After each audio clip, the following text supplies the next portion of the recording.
Guys, आज का दिन पाकिस्तान क्रिकेट को शर्मसार कर देने वाला दिन है। अबे रुको, गालियां बाद में देना कमेंट सेक्शन में, पहले पूरी बात सुन लो। ऐसा मेरा कहना नहीं है, ना मेरा ऐसा मानना है भाई।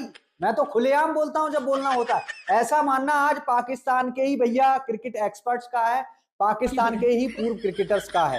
दरअसल क्या माजरा है, आपको स्टेप बाय स्टेप समझाऊंगा। तो देखो, पाकिस्तान का एक अपेक्स स्पोर्ट्स है, एक मेटा स्पोर्ट्स है, और भी दो तीन पाकिस्तान के क्रिकेट जर्नलिस्ट हैं। साथ ही साथ पाकिस्तान के एक्स क्रिकेटर हो, चाहे कामरान अकमल हो, चाहे शाहिद अफरीदी हो, या फिर बाशिद अली हो, राशिद लतीफ हो, इन सब ने कहा है कि भैया आज का दिन पाकिस्तान क्रिकेट के लिए शर्मसार कर देने वाला दिन है।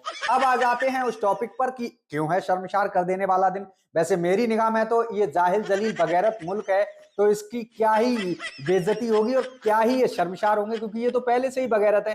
लेकिन अब टॉपिक पे आ जाते हैं। तो देखो, आज बीबीएल में मौलाना रिजवान की वजह से, जी हाँ, लिपस्टिक छाप part time cricketer full time मौलाना की वजह से पाकिस्तान शर्मसार हुआ है। आज दरअसल बल्लेबाजी कर रहे थे मौलाना रिजवान और 23 गेंदों में 26 रनों की कालजयी इनिंग खेल रहे थे। कालजयी समझ रहे हैं ना आप? गेंदबाज त्राहिमाम त्राहिमाम कर रहे थे।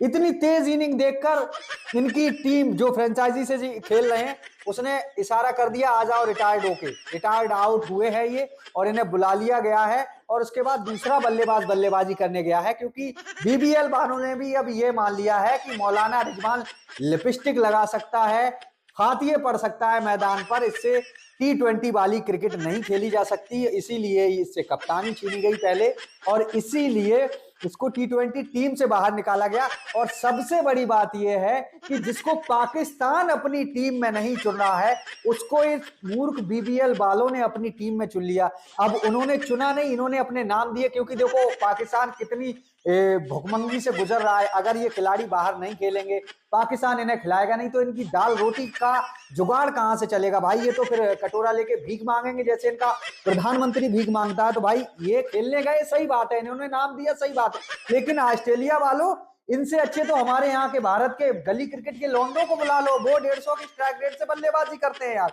या तो आउट हो जाएंगे या बल्लेबाजी करेंगे 150 की स्ट्राइक। ऐसे 23 गेंदों में 26 रन नहीं बनाएंगे। देखो, मौलाना रिजवान ने 8 इनिंग खेल ली है भाई साहब बीबीएल में, एक छक्का लगाया है इसने, एक छक्का 8 इनिंगों में T20 में।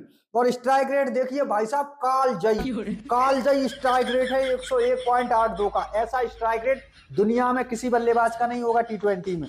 और आज भाई साहब जब इसे रिटायर्ड आउट किया गया, तो पाकिस्तान में सब तरफ यही चर्चा हो रही थी कि पाकिस्तान को मौलाना रिजवान ने पूरी तरह से बेइज्जत कराया है। अब मैं उन पाकिस्तानियों को बताना चाहूंगा, सिर्फ मौलाना रिजवान ने ही नहीं कराया, तुम्हारे जितने भी खिलाड़ी वहां गए, शादाब खान पेला भी गया, हैरिस रऊफ भी पेला गया। बेशक उसने सबसे ज्यादा विकेट लिए, लेकिन कुटाई उसकी भाई साहब बुरी तरह से हुई है, बहुत बुरी तरह से हुई है। और प्लास्टिक का किंग बाबर आजम, उसका भी स्ट्राइक रेट 110 112 का है। तो अकेले मौलाना रिजवान नहीं कर रहा है जलील और बेइज्जत, तुम्हारे सारे खिलाड़ी ही बीबीएल में बेइज्जत करा रहे हैं। इसलिए अकेले रिजवान को टारगेट मत करो, पेलना है तो सबको पेलो। हाँ, ऐसा मेरा मानना है, सबको पेलो ना।